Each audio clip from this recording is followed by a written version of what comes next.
अस्सलाम वालेकुम गाइस। आज की वीडियो में हम टी.एस. इलियट की poem morning at the window को स्टडी करेंगे। ये पोएम फ्री वर्स स्टाइल में लिखी गई थी और कुल इसकी सिर्फ 9 लाइंस हैं, यानी ये काफ़ी शॉर्टर पोएम है। इस पोएम के अंदर स्पीकर जो हैं वो एक फॉगी सिटी की मॉर्निंग दिखा रहे हैं और पॉसिबली ऐसे आप सोच सकते हैं कि वो शायद लंदन को पोर्ट्रे कर रहे हैं। सो अगर समरी डिस्कस करें तो स्पीकर जो है वो अपने रूम की विंडो से कोल्ड और फॉगी मॉर्निंग को देख रहा है, लेकिन वो जो देख रहा है वो कुछ भी ब्यूटीफुल और लाइवलीनेस वाला नहीं है। बिकॉज़ मोस्टली क्या होता है कि आप विंडो खोलते हो, आपको नेचर नज़र आती है, नेचर की ब्यूटी नज़र आती है, या आपको लोग नज़र आते हैं तो आप कहते हो ये बहुत अच्छी चीज़ें हैं। लेकिन यहाँ पे ऐसा नहीं हो रहा। इन्हें बहुत क्वाइटनेस, डलनेस और सैडनेस नज़र आ रही है। लाइक स्पीकर जो है वो पुअर लोगों को देख रहा है, सर्वेंट्स को देख रहा है, लेबर्स को देख रहा है। वो लोग गलियों सड़कों से होते हुए अपनी रूटीन के वर्क डे पे जा रहे हैं। That's why they are almost invisible for him. और फिर क्या है, नरेटर को ऐसे भी लग रहा है कि मे बी ये लोग बहुत थके हुए हैं। स्ट्रीट्स भी जो हैं वो काफ़ी मेसी हैं, वेदर जो है वो ग्लूमी है, आप कुछ सही से देख नहीं सकते। और इन सब चीज़ों की वजह से एक हैवी फीलिंग जो है वो आपके अंदर, सैडनेस की हैवी फीलिंग और साइलेंस की फीलिंग आपके अंदर अवेक हो रही है। फिर इलियट ने शो किया कि सिटी लाइफ कितनी हार्ड हो सकती है, कितनी लोनली हो सकती है इस पिक्चर से। बिकॉज़ कोई भी आपस में इंटरेक्ट नहीं कर रहा, कोई भी ग्रीट नहीं कर रहा एक दूसरे से, कोई जब बात ही नहीं कर रहा तो कनेक्शन कैसे होगा। मोस्टली ये पुअर लोगों के लिए ज़्यादा हार्ड है। किसी से भी, स्पीकर ने भी इस पोएम में बात नहीं की है। वो सिर्फ एक थर्ड पर्सन की तरह, एक आउटसाइडर की तरह सब कुछ सिर्फ देख रहे हैं और ऑब्जर्व कर रहे हैं डीपली। अगर हम इस पोएम की थीम्स पे आ जाए तो सबसे पहली मेन थीम है लोनलीनेस इन द सिटी, यानी कि लोग एक दूसरे के पास से गुजर के चले जाते हैं, कोई कनेक्शन ही बिल्ड नहीं होता, कोई एक दूसरे से बात ही नहीं करता, कोई ग्रीटिंग्स ही नहीं होती। फिर hard life of the poor, यानी गरीबों की ज़िंदगी कितनी मुश्किल है।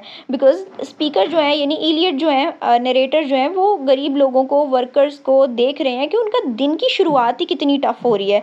और इसी वजह से, और उनकी वो टफनेस लोग ज़्यादा उसको एक्नॉलेज भी नहीं कर रहे, तो इसीलिए they are mostly invisible to others. और वो सिर्फ उनकी लोगों की रूटीन का पार्ट बन के रह गए हैं, उनकी खुद से कोई प्रेजेंस नहीं है, कोई इंपॉर्टेंस नहीं है। थर्ड नंबर पे हमारे पास थीम आ जाती है मॉडर्निटी की, यानी मॉडर्न लाइफ जो है वो कोल्ड है और डिस्टेंस है, यानी डिस्टेंट है। यानी मॉडर्न लाइफ जो है वो आपके दरमियान में डिस्टेंस लेकर आती है। इलियट ने इस पोएम के अंदर कोई इमोशन शो नहीं किया, उन्होंने सिर्फ एक सीन को प्रेजेंट किया। बट जब हम इस समरी को डिस्कस कर रहे थे, we were feeling grey. Like हमें नज़र आ रहा था कि सैडनेस कैसे पोर्ट्रे होती है और फिर वो फील भी कैसे एकदम से वर्ड्स के थ्रू होने लग जाती है। ये लाइफ कैसे बहुत सारे लोगों के लिए टायरिंग हो सकती है, थका देने वाली हो सकती है। इसमें इन्होंने इमेजरी और लैंग्वेज का भी यूज़ किया है, जैसे ब्राउन वेव्स ऑफ फॉग, वो क्या सिंबलाइज कर रही हैं, like thick dirty air from the factories, like factories में से निकल रही हैं। फिर broken blinds and chimney pots, अब ये पुरानी लाइक ओल्ड चीज़ें वर्न आउट बिल्डिंग्स को पोर्ट्रे कर रही हैं। Then sawdust trampled street, messy lifeless road, ऐसी रोड जो मोस्टली जिन पे सिर्फ वर्कर्स ही वॉक करते हैं। फिर अगर हमने पहले भी बात की है, फ्री वर्स में तो कोई राइमिंग स्कीम नहीं है, कोई रेगुलर बीट नहीं है, जस्ट लाइक जैसे रियल लाइफ में कोई बीट नहीं है। सब एक रूटीन से बस हुए हुए चला जा रहा है, फ्लो में नेचुरली होता रहता है। अब ये पोएम स्पेशल इसलिए है बिकॉज़ इलियट ने फुल फीलिंग कैप्चर कर दी है, मतलब एक सीन बता दी है, लेकिन उन्होंने कोई किसी स्पेशल बंदे की कहानी नहीं सुनाई। बट फिर भी हमें इमोशंस फील हुए। लाइक सिर्फ 9 लाइंस हैं इस पोएम के अंदर, बट स्टिल हमें भी एम्पटी या टायरिंग फील हो रहा है दूसरों के लिए कि अच्छा, मतलब वो ऐसा फील कर रहे हैं कि वर्ड्स के अंदर इतनी पावर है।